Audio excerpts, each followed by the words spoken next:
Mr. Anjo Iliana, gaano nga ba katotoo na dinampot ng NBI dahil sa patong-patong na kaso ng TVJ at noong November 18, 2025 kung saan nagsalita ito pong si Mr. Ryan Agoncillo at sinabi nito no na meron pong sabi niya walang maraming sinabi o sinagot si Ryan Agoncillo sa naging interview niya sa kanya ni Miss MJ Marpori tungkol sa nangyayaring issue between Anjo Iliana at Itbulaga. Wala siyang maraming sinabi pero maikling pahayag niya ay gets na kung ano ang nararamdaman niya sa ginagawa ni Anjo at the same time ay kung ano ang pwedeng kahantungan ng dati nilang co-host. Sabi nga ni Ryan, syempre kapag Dabber Cats, we will remain solid. Nang matanong nga ang reaksyon niya sa kung ano-anong expose raw ni Anjo tungkol sa mga host ng show tulad ni Senator Tito Soto, Jose Manalo at ang latest nga ay si Pia Guanyo Magno. Say niya, well, as far as I know, the management is taking the necessary step. Further than that, I have no more comments. Ang mundo natin ngayon ay may karampatang aksyon. So abangan na lang natin kung legal nga ba ang tinutukoy ni Ryan. Samantalang marami ang natuwa na magbabalik na si Ryan sa pag-arte dahil kasama siya sa cast ng The Good Doctor. Kasabay na mga balitang ito na inilabas ni Mr. Ryan Agoncillo, kinumpirma naman itong si Manay Christopher Min sa kanya pong mga expose patungkol kay Anjo Iliana na patatapusin lang daw di umano ng TVJ or ng Itbulaga management ang Kapaskuhan at ang bagong taon bago po sila umaksyon. Ngayon, bago pa po lumabas yung mga balitang ito or nung naglabasan yung mga balitang ito, may mga napapabalita po at meron pong mga naglalabas ng kanilang mga information patungkol po sa pagdampot di umano dito po kay Mr. Anjo Iliana ng NBI dahil po sa mga kaso. Kasi kung pag-aaralan po ninyo, 'di ba? Parang bakit po siya dadamputin? Hindi pa naman po na ipapasa or hindi pa po parang hindi pa nagfa-file ng case kasi bago po damputin ng isang akusado na sinatawag na dinimanda, 'di ba? Kailangan dumaan po siya sa due process. Number one, kailangan niya po munang makatanggap ng subpoena galing po sa Itbulaga management or sa TVJ, especially kay Tito Sen na sinisiraan niya sa social media. Lalo-lalo na po yung paglabas niya ng ilan sa mga below the belt na mga sinasabi nito na may kabit si Tito Sen, kilala niya kung sino yung kabit nito at kung ano-ano pang mga paninirang puri na ginagawa niya sa bawat host po ng Itbulaga.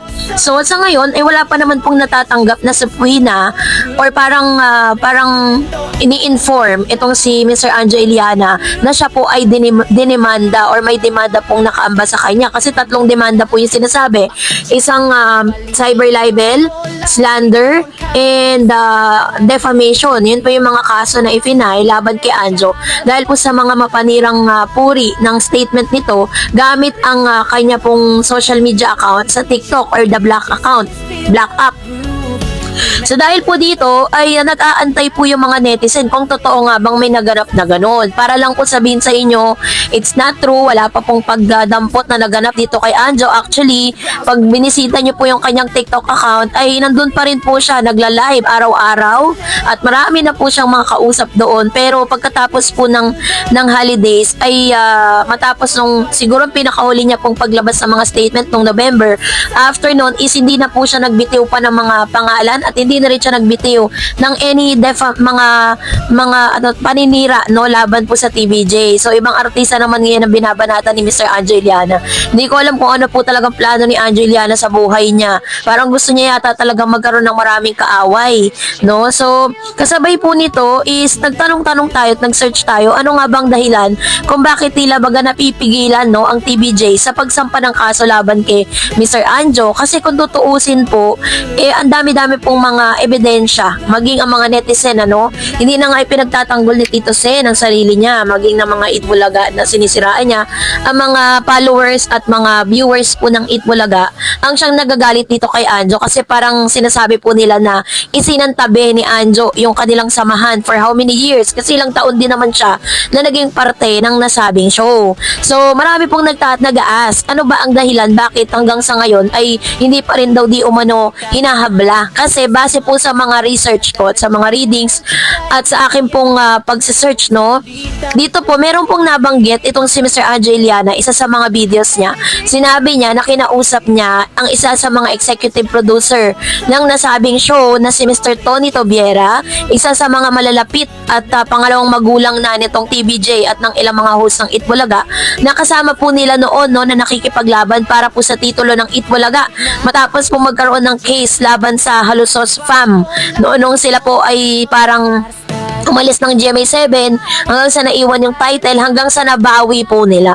Yun po si Mr. Tony Tobiera. Isa rin sa mga parang nilapitan din itong si Mr. Anjo Iliana at nagbigay po sa kanya ng payo ay si Miss Malu Chowapagar. Si Miss Malu Chowapagar naman, I think hindi rin po sila in good terms ng TVJ kasi parang si Miss Malu ay mas pinaboran ang Halos Host kesa po dito sa TVJ. Nung nakikipaglaban sila about dun sa title ng Itbulaga at sa mga rights na dapat meron ng TVJ. So, dahil po doon, isa yun sa mga posibleng dahilan kung bakit hanggang ngayon ay napipigilan. Hanggang sa ngayon ay hindi pa rin po inahabla ng TVJ itong si Mr. Anjo Iliana. Maaaring isa rin sa mga tinitignan ng TVJ, mabait pa rin talaga, no? Dahil sinasabi nga na parang tinitignan pa rin nila yung pagkakaibigan na na-build po nila.